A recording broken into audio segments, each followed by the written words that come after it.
Oi,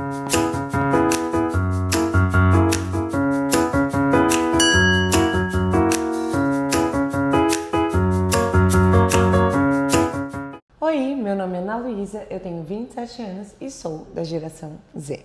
E eu sou a Fê, millennial raiz, quase X, com 44 anos. E esse é o Papo de Gerações. Bem-vindo ao nosso divã. Eu tava falando com a Fê que a gente tá no sofá que parece um divã. Não é o nosso cenário oficial, mas é o divã do Papo de Gerações. Esse divã... Vocês já conhecem esse divã, porque na hora do perrengue a gente corre pra cá. Exato, a gente tem vários perrengues, tá? Inclusive, a gente fica desviando dos perrengues, mas eles sempre encontram a gente. Bom, o episódio 27 é um tema com o qual eu me relaciono muito nesse momento, que é o ansiedade funcional, quando tudo anda, mas você não. Que legal, né, cara? Baita tema. É ansiedade, né? A ansiedade, ela é um tema que eu já cuido, no meu caso da minha, eu acho que já cuido da minha ansiedade faz uns 3 anos, Fê. Eu só consigo pensar na ansiedade ou do 4. Divertidamente. Então eu cuido da minha ansiedade, Vai, a bonequinha pulando e eu segurando ela, fica calma. É meio isso. Bom, basicamente, esse tema, eu acho que é um tema que ele é um pouco delicado, porque tem muitas pessoas que se autodiagnosticam com ansiedade ou depressão ou várias coisas, sem nunca ter passado num profissional, né? Tem esse ponto. E também porque existe a ansiedade, que é uma ansiedade normal. Natural. Exato. Passar por momentos de ansiedade está longe de ser um problema. O seu corpo, ele é extremamente inteligente. Ele te dá vários sinais das coisas, então é importante entender que essa ansiedade que a gente fala aqui é uma ansiedade que não está só direcionada a quem tem realmente uma questão de ansiedade diagnosticada, né? Então, algum transtorno específico. E vale também dizer que da mesma forma que tem pessoas que podem passar a vida inteira tomando remédio para lidar com a ansiedade, existem pessoas que vão e voltam com os remédios. Esse é basicamente o meu caso, que sou uma pessoa que tem fases difíceis e aí eu começo a ter umas coisas tipo físicas, tontura, a cabeça começa a pesar, começa a chutar, começa a me sentir apertada nos lugares, tenho alguns comportamentos estressantes e afins. E aí eu acabo usando o remédio como uma forma de conseguir racionalizar coisas pequenas do meu dia a dia que eu não consigo racionalizar quando eu estou em relação à crise, né? E até para também não rolar o que rolou ano passado, por exemplo, que eu tive um burnoutinho. Mas esse ano não teremos porque estamos pedindo ajuda antes de chegar nesse ponto, né, Fê? Enfim. Sim. Tem gente que acha que a ansiedade ela é um negócio que necessariamente vai travar uma pessoa. Então, que a saúde mental... Quando as pessoas pensam que uma pessoa com saúde mental danificada, às vezes a pessoa pensa muito naquele quadro de depressão, que é aquela pessoa que deita no sofá e nada faz, e nada reage, e tudo morre ali. Mas existe uma ansiedade que eu acho que é uma ansiedade que é aquela pessoa que trabalha, tá entregando as coisas dentro do prazo, é uma pessoa que tá cumprindo as responsabilidades, piriri pororó, só que por dentro, essa pessoa, ela tá, tipo, colapsando. Eu me identifico muito com essa ansiedade, tanto que às vezes eu falo pra Fê, não, eu tava muito brava, eu tava numa situação muito ruim, ela fala, eu não percebi. Porque não necessariamente eu tô externalizando isso. Então, no fundo, tudo anda, né, que é o que a gente fala, tudo anda, mas você não. Ou seja, a vida tá andando, mas a mente da pessoa que tá ansiosa é tipo, não tô dando conta de nada, nada tá acontecendo. Mas é muito engraçado isso, Lu, porque agora eu vou falar pra você de uma percepção que eu tenho, por exemplo, assim, quando eu não tô bem, quando eu tô ansiosa com alguma coisa, quando eu tô com muitas coisas acontecendo ao mesmo tempo, que é basicamente o que tá acontecendo agora nessas 2 últimas semanas. A gente falou disso na semana passada e eu ainda falei, poxa, eu tô me sentindo uma merda porque eu não consegui cumprir com o número de postagens que eu gostaria, e essa semana eu postei menos ainda do que estava previsto, né, do que eu fiz na semana passada, que já tinha sido ruim. E aí, quando eu não tô sabendo lidar, eu jogo, eu não faço. E você reage de um jeito diferente. Tipo, você continua fazendo. Igual agora, a gente tava assim, numa situação, meio que num dilema, porque não estamos vivendo flores agora, e aí ela falou, não vamos gravar. Eu falei, tá bom, não vamos gravar. E ela, não, a gente tem que gravar. A gente tem que gravar porque é o nosso compromisso, e não sei o que. Eu penso, não, a gente tem um compromisso com as 10 pessoas que vão. Mas independente disso, você é assim na vida. E eu não sou, eu tenho muito mais facilidade de derrubar o prato do que você. Ah, sim. Eu sinto que. Ao mesmo tempo, eu sinto que às vezes você acha que você derrubou o prato e eu vejo que você não derrubou. Que nem você tá ali, você fez o conteúdo, você fez tal coisa, mas na sua cabeça você derrubou. Ah, não, derrubei. Mas na minha. O prato da postagem eu derrubei. É que eu penso assim. Eu, às vezes, não sei se você tem isso, Fer, mas eu sinto que eu tenho medo de ser enxergada como uma menina mimada, que não faz nada e que não constrói nada. Então, na minha cabeça, pode até estar desafiador, mas eu tento dar um jeito de fazer no melhor que eu tenho.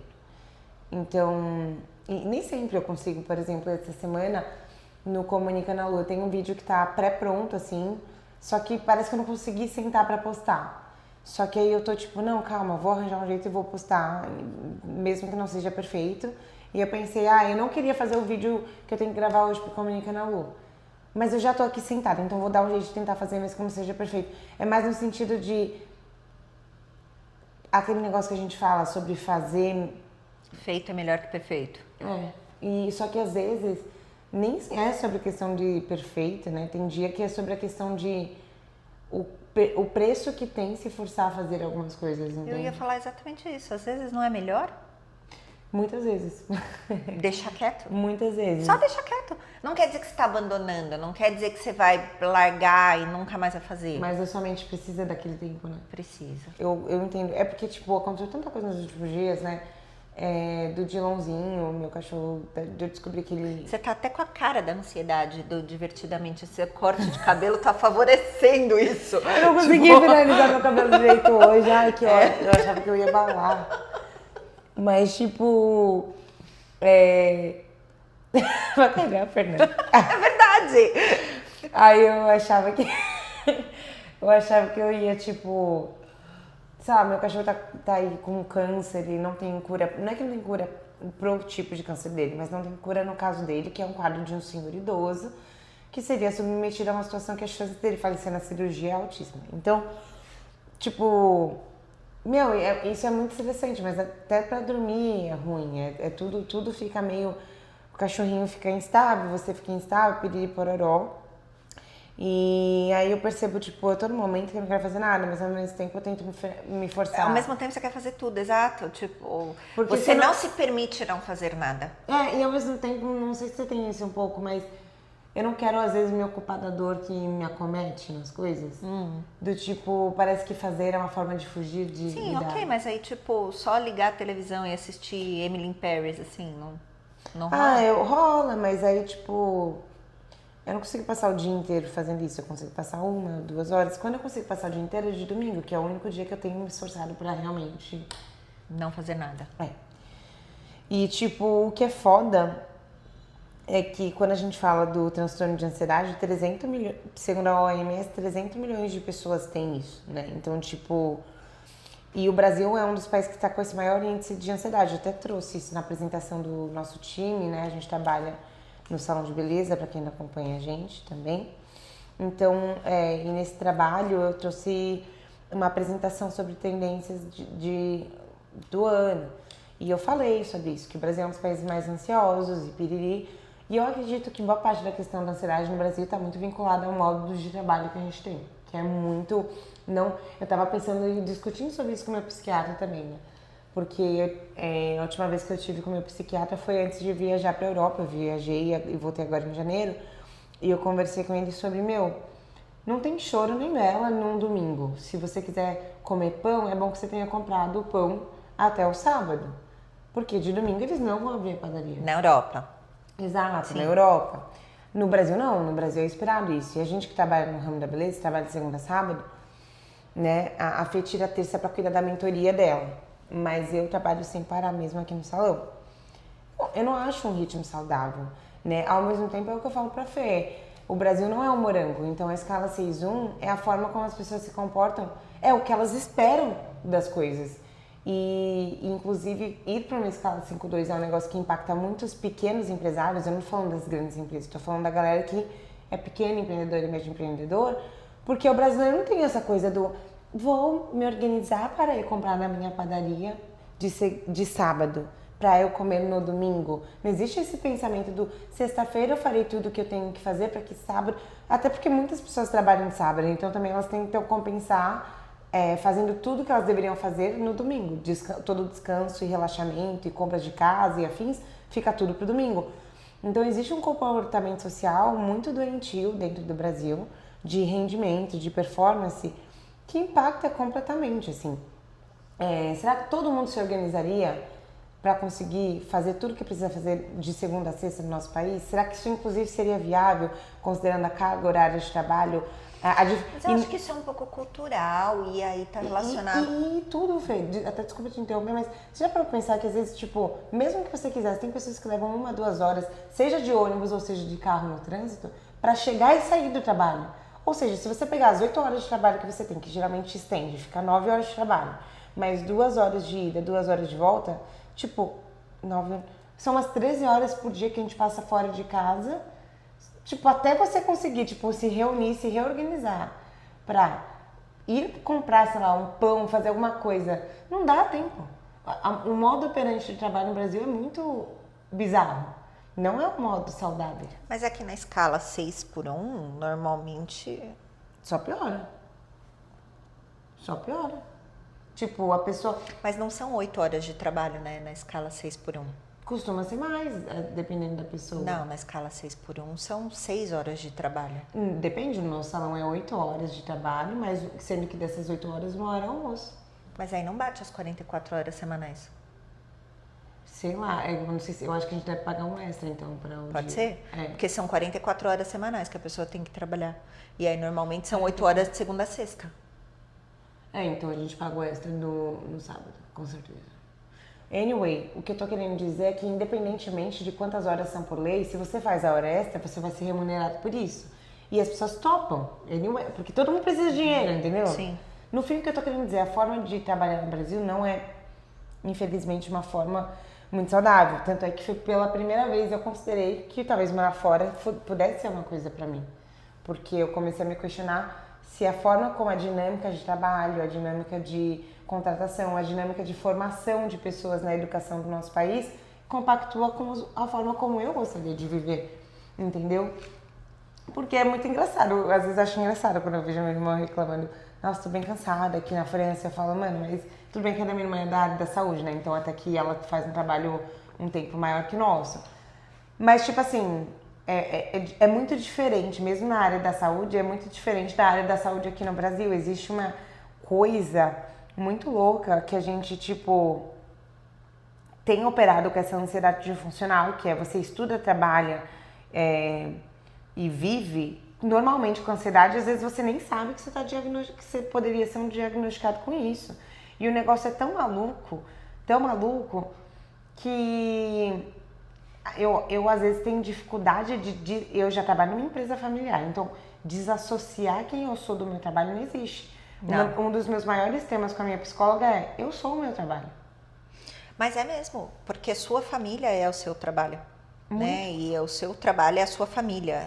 É muito louco isso, porque eu trabalhei muitos anos numa empresa familiar, né? Quando eu tive a escola era... E assim, a gente tomava café falando da escola, almoçava na escola...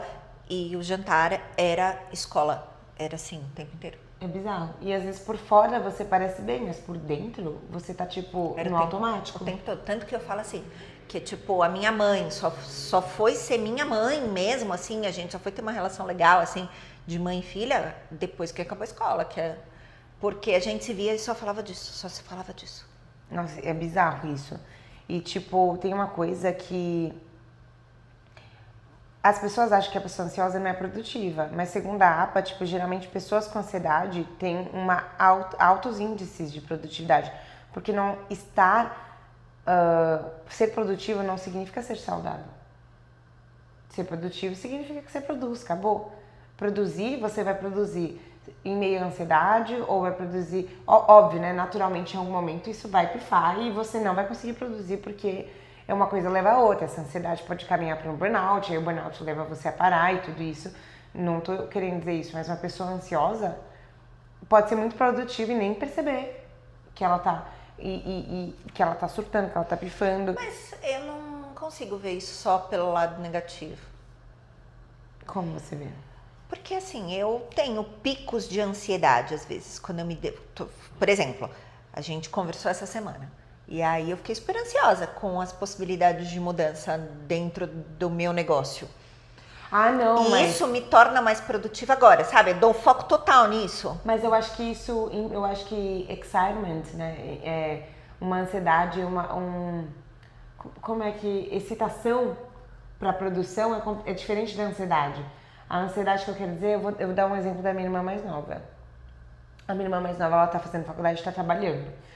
Cara, é nítido o quanto ela é ansiosa. Ela só fala nisso, ela só trabalha com isso, ela fica focada completamente nisso. E em vários momentos ela é até muito grossa e ríspida, porque ela tá tão focada naquilo que ela quer fazer. E aí você olha e fala, ai, que incrível, né? Dedicada, trabalhadora. Só que aí quando ela tem às vezes um segundo pra parar, ela para e surta e começa a chorar e fica desesperada e grita e piriri pororó. E aí você vê, tipo, a pessoa está numa ansiedade funcional, que não é uma ansiedade de uma ansiedade, ai, que tô ansiosa, que legal pra entregar, quero fazer, quero produzir, o coração fica acelerado. Eu tô falando de uma ansiedade que é tipo assim, quando você entra praticamente num automático de produtividade, você produz muito, você é uma pessoa muito eficiente. Então, no meu caso, eu sou muito mais excitada do que ansiosa. Eu acho que é uma excitação que tem a ver com a possibilidade de você mudar e entregar e fazer a diferença. E essa excitação eu acho uma delícia, assim, que é quando você fica até nervosa, mas é um nervoso do tipo, caraca, quantas possibilidades. Só que eu vejo que, por exemplo, eu estou no momento da minha ansiedade que às vezes é até difícil eu ter esse momento de excitação, de alegria. De tipo, eu fico produtivo, produzo. E aí, às vezes, quando chega uma oportunidade legal, não vem a excitação, porque eu tô exausto. Vem só mais uma atividade pra fazer. Vamos lá, checklist, o que que você fez? Entendi. A minha professora de canto virou e falou pra mim esses dias, nossa, lembra aquela sua música, Piriri Pororó? Tive várias ideias legais pra você, do que você pode fazer, Piriri Pororó. E aí, rolou aqueles 2, 3 segundos de excitação, de uma ansiedade por algo bom, porque me trouxe a minha repossibilidade de fazer uma coisa que eu amo. Que tipo, era um negócio que eu não tava querendo me conectar, porque tava sendo muito mais uma coisa que eu ia meter na minha rotina pra lidar, e que quando eu sentei pra conversar com alguém, que tipo, primeiro parou pra ouvir a minha ansiedade, depois ela veio com, para além da sua ansiedade, o lado bom daquelas coisas que você gosta. Aí eu falei, nossa, eu posso ficar animada por algo também, entende? E aí me deu essa sensação de excitement que você falou, de excitação por algo que eu amo. Eu acho que às vezes também esse cenário que você acabou de descrever, ele também pode estar relacionado é que eu não queria falar isso abertamente, mas vamos lá, a estar talvez no lugar errado. Ah, sim, porque querendo ou não, eu sou uma pessoa que meu grande sonho é trabalhar com arte e com comunicação, com público, com palco. É isso que eu gosto de espaços onde eu possa desenvolver ideias, me comunicar, cativar pessoas. Isso mesmo que a gente está fazendo no Papo de Gerações, enfim. Sim. Espaços onde eu possa ajudar uma plateia, é assim que eu sinto. Tipo, sim, seja cantando ou falando. Porque, por exemplo, assim, ó, por mais que eu me sinta sobrecarregada e por mais que eu faça uma série de coisas que não são legais e que eu tenho que fazer só porque eu tenho que fazer, muitas das coisas que acontecem no meu dia fazem ele feliz. Sim, com certeza. Tornam o meu dia muito feliz, entende? Por exemplo, o que eu falei pra você, eu ganhei meu dia hoje logo cedo. Já tinha zerado o dia, já podia acabar, já foi ótimo. Sim, que o cara saiu rasgando elogios pro seu trabalho. Exato. E veio isso depois de um dia péssimo, porque ontem eu atendi um total de 0 pessoas. Sim, sendo que não eu fui embora, isso, né? É 0 comum. Não, tanto que eu não tinha nada na agenda e eu fui embora, porque eu falei, ai, gente... O que é engraçado, porque tem dia que você tá com a agenda lotada e não tem o que fazer. Exato. E aí... foi um dia assim que você fica meio puta, né? Que saco, tal, Desanimada. não sei o quê. E aí no dia seguinte já vem essa pílula de coisa assim que realmente me coloca muito pra cima, por mais que eu estivesse ansiosa de pensar, meu, não acredito, como assim? Ficou sem nada ontem, não sei o que, não sei o que lá, a conta não vai fechar e tal, não sei o que. E aí chega um dia e começa a fechar a conta de novo. Começa a fechar a conta de novo, mas eu digo assim, O me emocional. motiva, sabe? Justamente porque eu sei que esse é o meu lugar certo, eu sei que esse é o meu lugar de força. Eu consigo imaginar. E aí eu sinto que às vezes, por mais que tudo dê certo, por mais que você seja super produtiva e por mais que tudo funcione, por mais que tudo dê certo, talvez você não A minha sinta alma essa... não se alimenta disso. Concordo, 100%. É. 100%. Bom, como reconhecer que você está com ansiedade funcional? Tem alguns sinais, né? Então, dificuldade de desligar a mente, que eu acho que isso é praticamente o estereótipo de como a gente desenha uma pessoa que está passando por ansiedade. Eu acho que eu sofri de ansiedade na pandemia. É. Muito. Porque na pandemia, todo mundo falava assim, né? Você abria o Instagram e falava assim... Ai, nossa, aproveite, fique em casa, seja produtivo, leia tantos livros. Eu mesmo aqui já li 5 livros. Eu não li nenhum livro na pandemia. Nem um, eu não conseguia. Eu abria o livro, eu lia lá assim o primeiro parágrafo e começava... Será que minha mãe vai morrer? Será que meu pai vai morrer? Nossa. Será que a gente vai usar máscara pra sempre? Será que nunca mais o O mundo vai ser holocausto normal? do mundo, Será né? que não sei o quê? Será que o mundo vai acabar? Parecia que alguém tinha criado um vírus pra querer matar todo mundo. Exato. É. E eu não conseguia, porque esses momentos de pausa, eu não conseguia. Assim. Eu assisti muita série na pandemia, né? Porque eu acho que o estímulo é muito maior do que um livro, né? Sim, com certeza. Também não podia ser um filme ali, aquele dramalhão, paradão, assim, eu não ia conseguir assistir também. O Pianista eu não conseguiria assistir na pandemia, assim. Sim. Tinha que ser aquele filme que tinha ação, que tinha coisa, porque eu tava... Divertidamente. eu não queria tempo de pausa. Sim, total. E também eu acho que rola uma coisa na ansiedade funcional da sensação de urgência. Eu acho que isso é uma das piores coisas pra mim, que é tudo parece pra ontem. Então, tipo, é até difícil priorizar. E aí o desgaste emocional fica anos-luz maior, né? Porque se tudo é pra ontem, quem já fez um checklist na vida, um que seja, qualquer, no papel, sabe que checklists são como pedras de Sísifo. Sísifo que fala? Que é Sísifo, que é o mocinho que sobe com a pedra até todo o topo da montanha e joga de novo. Porque tem alguns checklists, beleza, é fácil, rápido e prático de fazer, mas tem muita coisa que a gente cria como checklist que no meio do caminho muda a lista, que acontece algum negócio e você não consegue ticar. Então, se você for achar que tudo é urgente, esse checklist vai te engolir, porque você precisa priorizar o que no checklist vai ser feito primeiro, sabe? E esse é um baita desafio, principalmente para quem cria missões no início do ano, metas, que é você criar uma priorização e sustentar ela e saber que, tipo, você não cria aquela meta porque necessariamente ela vai ser perfeita até o final, mas você cria a meta para que justamente se você tiver que mudar a rota, você vai estar preparado para aquilo porque você se organizou para aquilo.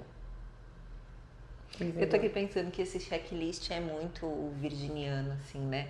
É impressionante, meu, é muito virginiano. Hoje eu tava conversando com uma cliente, ela é virginiana e o marido é virginiano. Deus e me eles livre, estão mataria. tentando engravidar. E aí não conseguiram pelas vias normais e tal.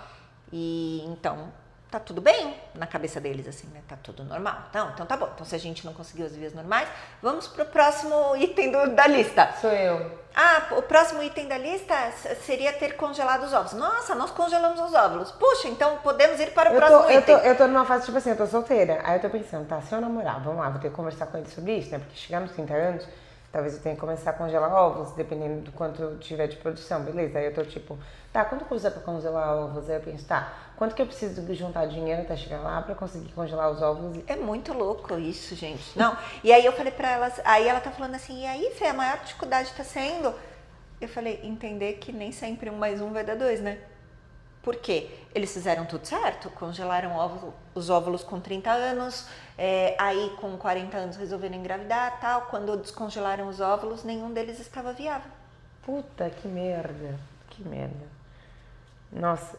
Quer dizer, mesmo quando você tenta controlar as coisas... Exato, olha que loucura.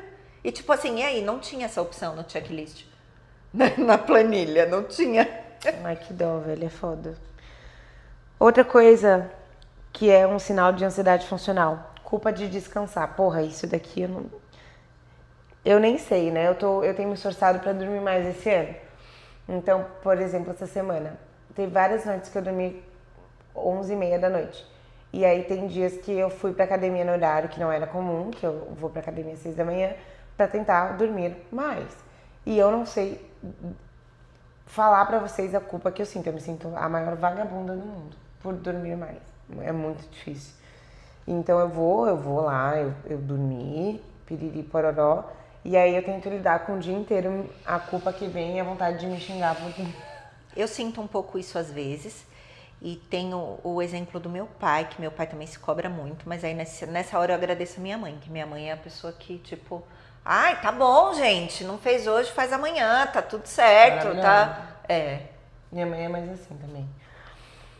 Medo de errar ou decepcionar, eu acho que isso também é uma coisa que pega muito pra mim, assim. Tipo, muitas vezes eu me pego pensando se eu não sou um fracasso, assim. E como as pessoas. E na minha cabeça, às vezes eu penso, nossa, meus pais não devem me ver como um sucesso. Ou me pego pensando, nossa, vou dar um exemplo, cara, eu achava que eu tinha marcado meu psiquiatra umas 9, assim. Eu tinha marcado 8. Eu não lembrei de olhar o planner e a agenda. Ou seja, foda-se a virginiana acompanhando com a agenda. E aí eu pedi 1000 perdões pra eles. Falei, cara, tipo, vi errar, né? Ele conseguiu me encaixar. Aí eu fiquei pensativa assim comigo, cara. Tadinho do meu psiquiatra, velho. Tipo, eu atrasei, ele ocupou o horário. Vai saber se não teria outro paciente pra encaixar, piriri, pororó. Aí, sei lá, tem uma pessoa meio maluca nesses dias da minha vida que, tipo, surtou por coisas nada a ver, do tipo, eu ter pedido pra alguém chamar essa pessoa ao invés de eu mesma ir atrás da pessoa. Sei lá, é até difícil explicar isso sem dar um exemplo concreto. Eu vou dar o exemplo Não, concreto. você não vai dar, que eu não calma, tenho, não vou eu não citar tenho advogado. nomes. Calma, não vou citar nomes. Mas imaginem um cenário assim, tá? Você tá num cargo de gestão dentro de uma corporação e você tem ali pessoas abaixo de você que ocupam um cargo de coordenação e aí tem os subordinados. E como você tem acesso total aos subordinados o tempo todo ali e acaba que fica tudo meio misturado, a pessoa não consegue entender um momento em que você faz valer a hierarquia, porque é a hora que você pede, por exemplo, para sua coordenadora, olha, por favor, orienta fulano de alguma coisa, olha, por favor, orienta a ciclana de alguma coisa, e aí a pessoa se rebela, porque você pode conversar comigo, você tem liberdade para falar comigo, e não sei o que. Mas isso não quer dizer que é falta de liberdade, só quer dizer que você tá dando nome aos bois e fazendo com que cada um ocupe sua função. Sim, basicamente, tipo, eu tô num papel de gestão, mas como eu tô sempre muito próxima fisicamente das pessoas e afins, na cabeça delas, às tudo vezes se mistura, eu tenho que né? falar diretamente tudo com elas, só que eu faço muitas coisas, então às vezes eu terceirizo algumas das funções para que eu não me sobrecarregue, e porque se eu estou hoje pagando uma pessoa para executar um serviço de gestão e coordenação ao meu lado, nada mais justo do que essa pessoa exercer esse papel de coordenar um time. E aí a pessoa tenta me fazer sentir mal porque eu não estava disponível. E aí eu fico tipo assim, mas gente, se é o horário em que eu não estou no negócio, é um horário para eu cuidar da minha vida pessoal, eu não deveria me sentir mal de cuidar da minha vida pessoal e separar a vida profissional da pessoal. Óbvio que em alguns momentos se cruza, é natural. Mas quando a vida inteira sua vira sobre o profissional e o pessoal se cruzando, é o que acontece, você pifa. E eu já passei por isso e eu não quero passar por isso de novo. Então, me sinto no direito de usar das ferramentas que eu tenho pra não passar por isso de novo. Não, mas nem leva isso como exemplo. Muito doido, pelo amor de Deus. E hoje, cara, no nosso mundo existe uma pressão muito forte, não só por performance, mas não só na carreira, na imagem, na rede social. E aí, tipo assim, você tá naquele dia que você tá com caganeira, piriri, se você for fazer um agachamento na academia, você vai se borrar inteira. Mas aí acordou a Manusite. Ai, gente, mas peraí, eu tenho uma fofoca pra contar pra vocês. Essa mesma cliente aí que contou pra mim, contou um outro caso, né? Que ela tem uma pessoa muito próxima da família que é uma influencer muito, muito grande, tá? Eu não vou... Depois eu conto. E ela é muito, muito grande mesmo. E ela tava falando que ela fica muito chocada e que ela se afastou porque ela não sabe lidar com as coisas. Ela falou assim, Fê, tem dia que passa o dia inteiro trancada no quarto. Aí quando você abre o Instagram da pessoa, tem uma foto que ela tirou em 1900 e bolinha, passeando no parque, assim, feliz. Só que ela não tá lá, ela tá trancada no quarto, sabe? Nossa, sim. E é isso. Por que eu citei esse exemplo? Porque é clichê quando a gente fala isso, né? Ah, você compara o palco dos outros com seus bastidores. Mas é verdade, porque no Instagram, nas redes sociais em geral, né? A gente só vai mostrar o palco, a gente só vai mostrar o lado bom, a gente não vai mostrar o que tá chato, a gente não vai mostrar a parte ruim. E tá tudo bem, eu não vejo mal nisso, né? Mas eu vejo mal em a gente distorcer esse conceito.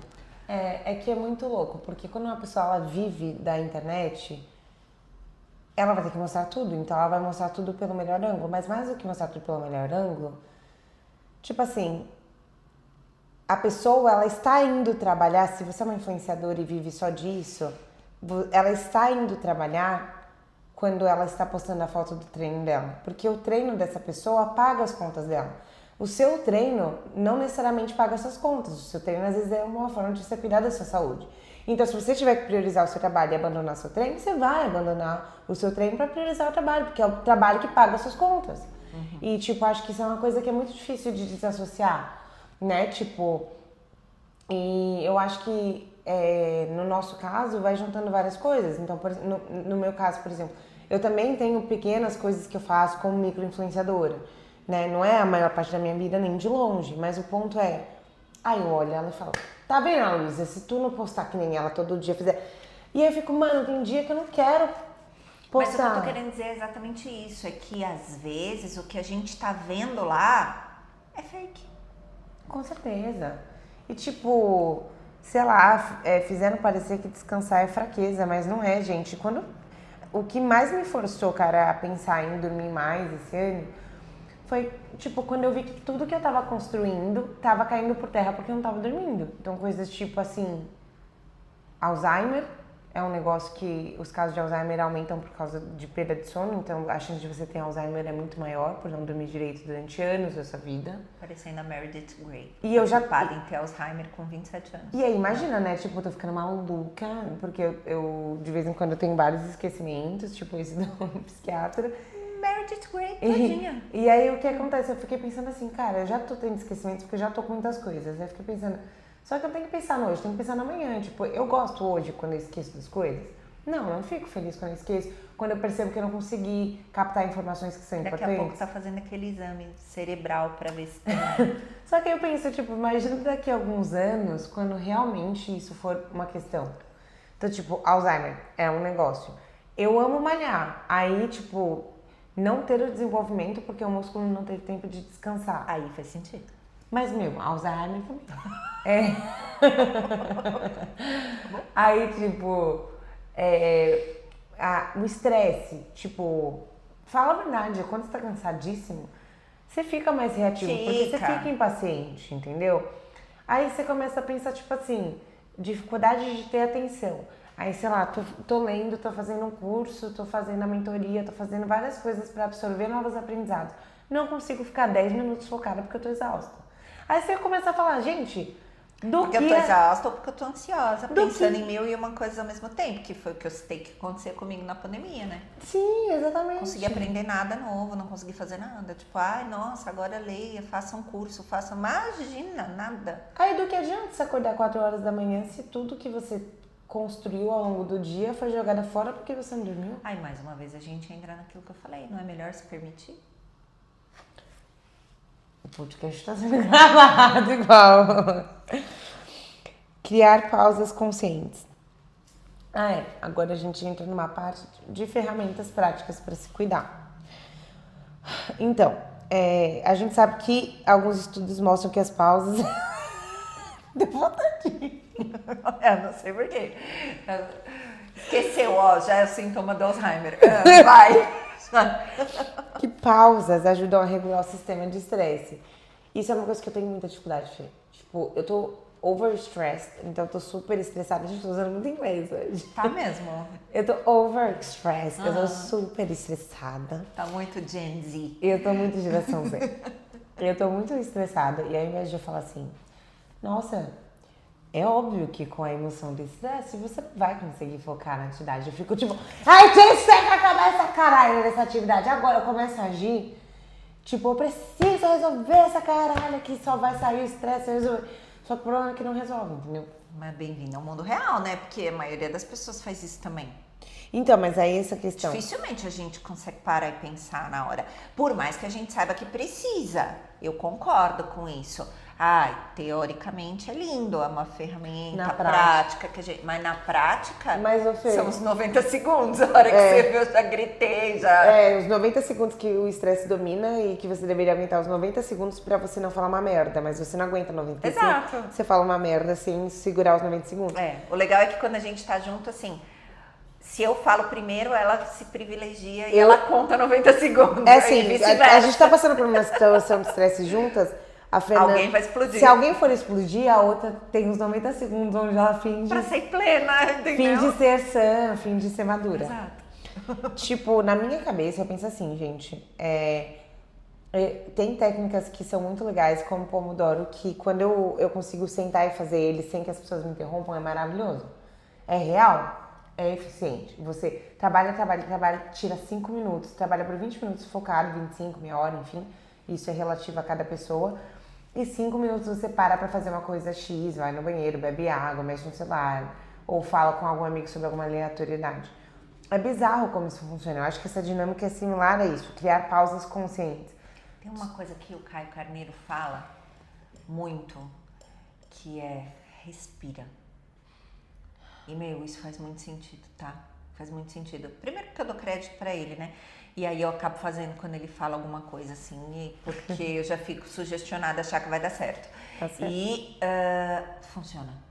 Sabe aquela hora que você tá achando que tá tudo caótico, que tá tudo uma droga, que nada vai dar certo? Respira.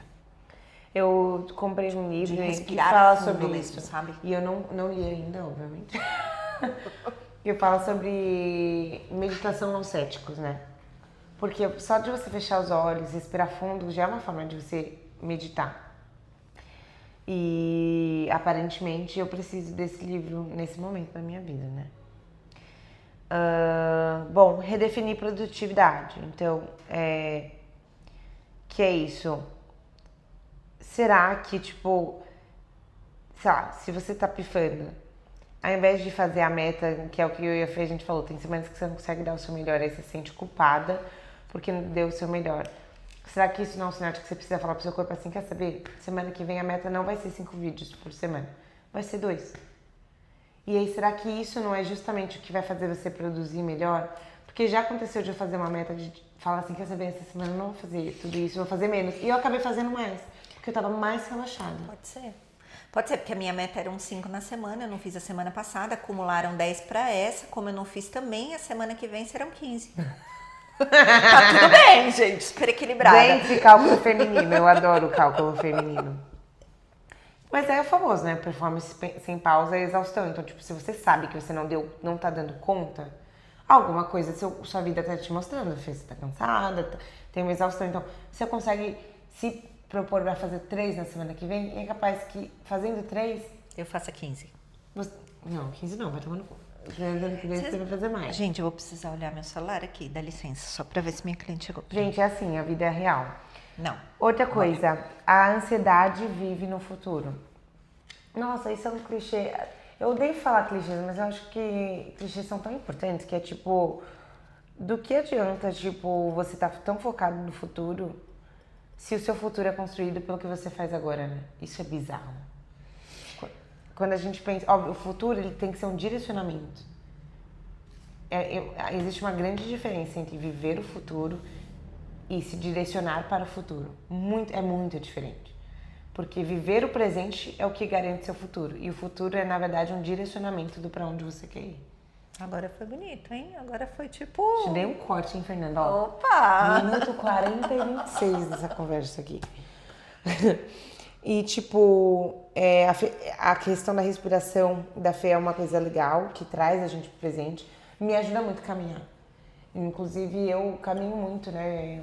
Quando eu tenho que ir em opção, às vezes eu venho a pé, não é sempre. Mas quando eu venho a pé, é impressionante. Eu fico falando sozinha, não tem como eu ficar... Eu, às vezes, sou meio burra na rua, mexo no celular, não vou mentir, por causa da ansiedade de resolver no agora.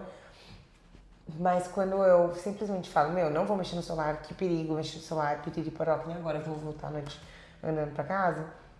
Então, não vou mexer no celular. É sempre um momento que, impressionante. Tipo, é aí que eu me toco... Às vezes eu percebo plantas que eu não percebia no caminho, sabe? É uma coisa muito louca. Eu adoro quando chove e eu consigo olhar pra fora da minha casa. Eu falo, nossa, como a chuva torna as coisas bonitas, eu amo chuva.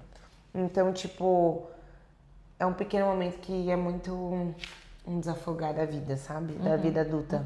É porque traz a gente para um estado de presença, né? E aí entra naquilo que você falou.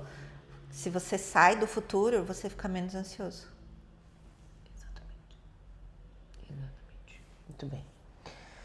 Enfim, pra finalizar, o problema muitas vezes não é que você tá andando. O problema é que você tá andando rápido demais e no automático. Ou seja, você tá vivendo com uma ansiedade incutida em você.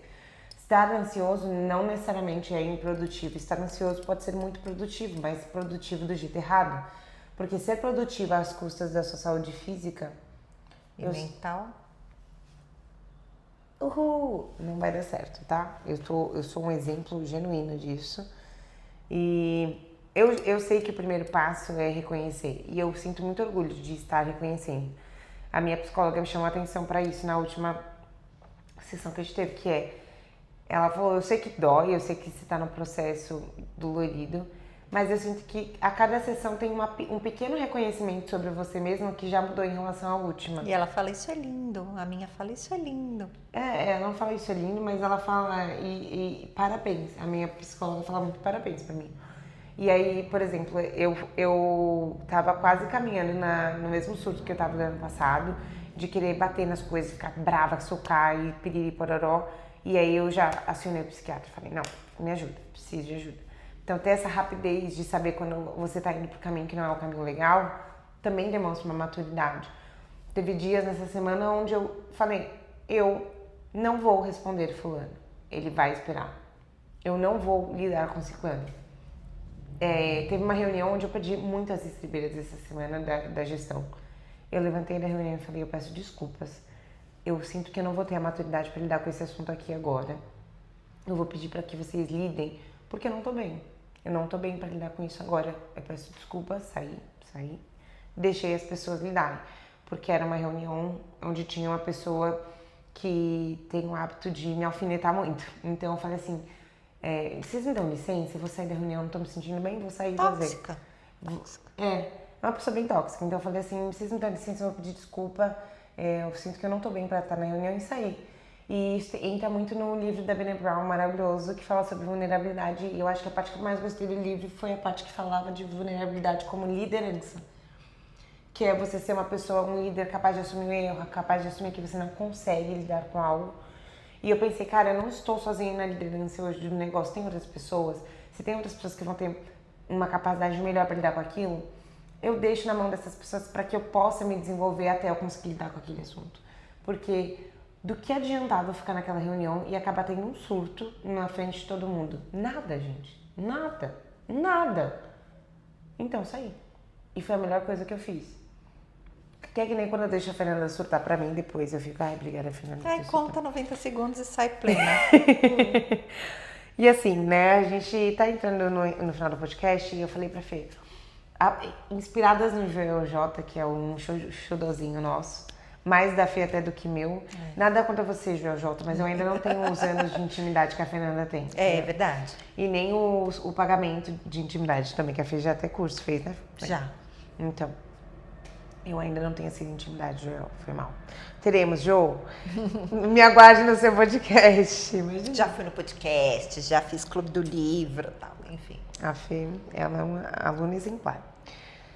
E aí a gente queria fazer um espaço de perguntas no episódio, né? A gente tá dando nome ainda pra esse espaço, né? Perguntas que ficam foi eu que sugeri. Mas você gosta? Legal. Espaço de perguntas com nome instituído dentro do episódio mesmo. Eu Que gosto. são perguntas que ficam, né? Que são perguntas que eu e a Fê respondemos, né? Então, uma pergunta que seja Qual é a pergunta que fica deste episódio? desse episódio. E que fica no sentido mesmo da gente levar pra casa alguma lição sobre aquilo, tá? Tô com um pouco de medo, porque eu não faço ideia da pergunta. Não, mas é uma pergunta reflexiva. Tá. E eu acho que nem precisa ter uma resposta Mas clara. eu vou ter que responder agora. Não, mas pode ser uma resposta da dúvida também. Tá bom.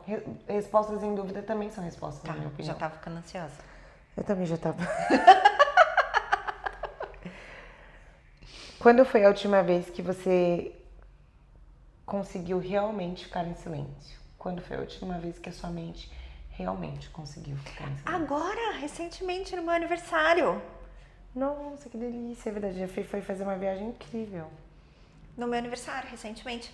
Gente, eu teve dia de eu esquecer do celular. Ele descarregou, eu não sabia nem onde ele tava. Não esqueci, não pus nem o telefone pra carregar. Que demais.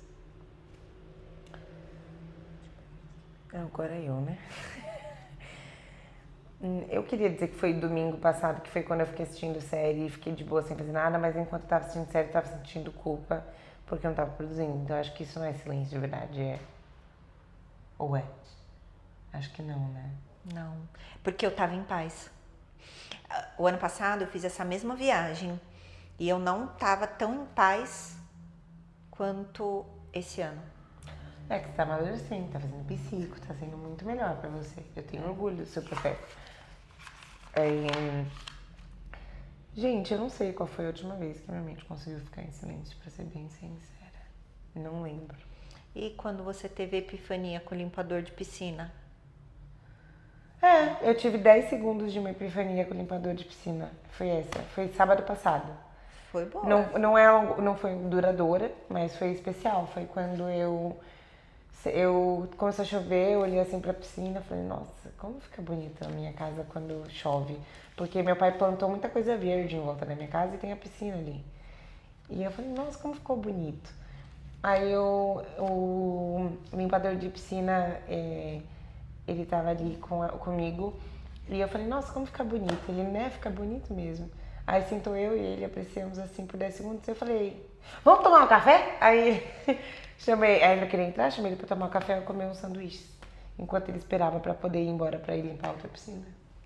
Foram 10 segundos muito legais. Podiam voltar. Tá vendo? Aí. Conseguimos fazer a lição. É isso, meus amores. Bom, Fica a pergunta pra vocês, né?